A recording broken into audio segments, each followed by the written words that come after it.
What's up, crew? I'm at Five Guys on my way to work. Well, not actively. Getting lunch before work. And since this week has been aggressively routine, just going to class, I thought I would try to make a theme vlog about finances in grad school. Because after last week's vlog, I got some questions about how we afford New York City grad school and whether it's feasible for the average human. So, considering that I'm on my way to work, I thought what a better time to talk about finances and working and balancing a budget in grad school. So, a common question is, should you have a job in genetic counseling school? Obviously, I do. I work at Dogtopia. It's a dog daycare. It does not pay that much, but it is a fun job. Would I recommend it? The reason that I really wanted to get a job and was sure that I would is because my husband is currently not working. He is trying to get a job. He's trying to get a full-time job. And that takes a little bit more, so that's taking a little longer. And I was pretty sure I could get a part-time job in the meantime to help pay the bills. And so I went ahead and did that.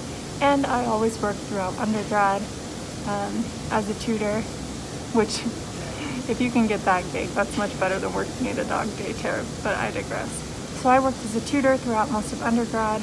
Before that, I worked as a secretary, and before that, I worked in food services. And I always found that working actually helped me balance my time. It set aside some time to not be doing schoolwork, but doing something else. That way, when I had free time, I would spend it on schoolwork. And obviously the money is helpful. I will say that I only worked 15 hours a week at $13 an hour. So it's not like the money is life-changing. It's not like it covers everything. In order to go to school here, I will either need a partner to start working.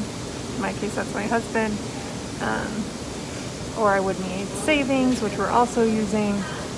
So you definitely can't support yourself through New York City grad school on part-time working alone. I would think that that would be true for any area. However, that money can be helpful. And in general, I find work enjoyable-ish. My job is pretty enjoyable. There are definitely stressful parts of it. It's only 15 hours, and it gives me a little money, and it gives me something else to do besides be a student. Now, the downsides of working during school. Number one, I would say, is if the job causes any stress. It's not necessarily the time, but I do find that every job has its aspects that are stressful, and that stress can carry over from working hours into not working hours. And that, to me, is more of a downside than the actual time loss.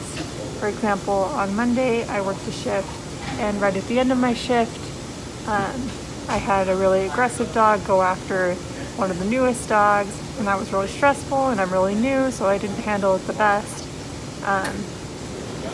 And so that, gave me stress that I took home with me, and it made it harder to focus on schoolwork for the rest of the day. Most of us will have some need to work.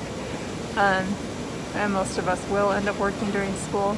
I would just recommend finding a job that is generally low stress, that's pretty close to where you live.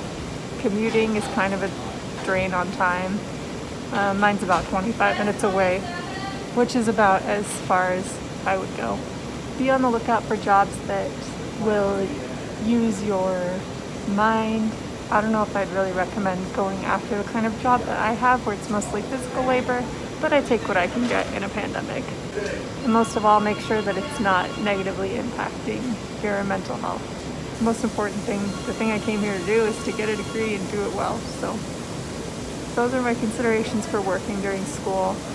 And we can talk about a budget for school as well, perhaps starring my husband who loves budgets. Okay, Zach. I brought Zach here. He's the star of the budgeting portion. Zach, how do you make a budget in grad school? You get rid of everything you want in life. So eating out, when we used to do that every week, and it was like $25 a week, I think we had it at.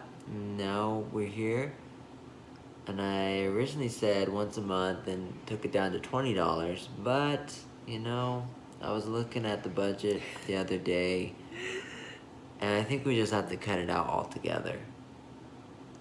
What else do you have to say about budgeting in grad school? Oh, we haven't really done it yet. That's what we needed it. Like, we've been kind of like, you know, moving in these past few weeks and stuff. It's kind of been up in the air, but now that we're kind of settled now, we just need to sit down, decide the budget together. The groceries seem to be a little more expensive here, so we'll have to increase that budget. Or decrease it and just basically eat the bare minimum. Ramen. Oh, that's a good idea. I like ramen, but not very healthy. Probably don't do that.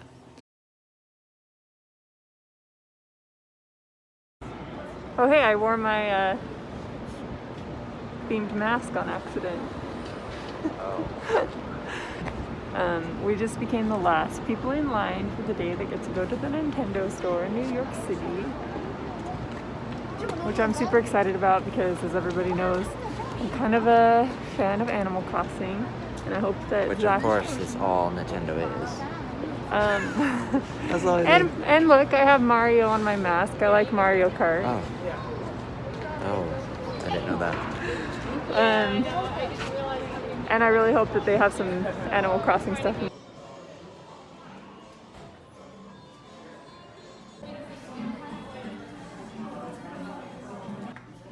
Okay. We're at the Times Square Disney store too, and with these adorable green aliens. And a lot of it's closed, but happy to be here. And here we are enjoying a true classic, something you can only have in New York City. The McFlurry. Super quick learning moment. This one comes from our medical terminology or pathophysiology class. It's the term orchid in medical terminology. We can see here the common orchid plant, and when you see orchid used in a medical term, yeah. Okay, cool, bye.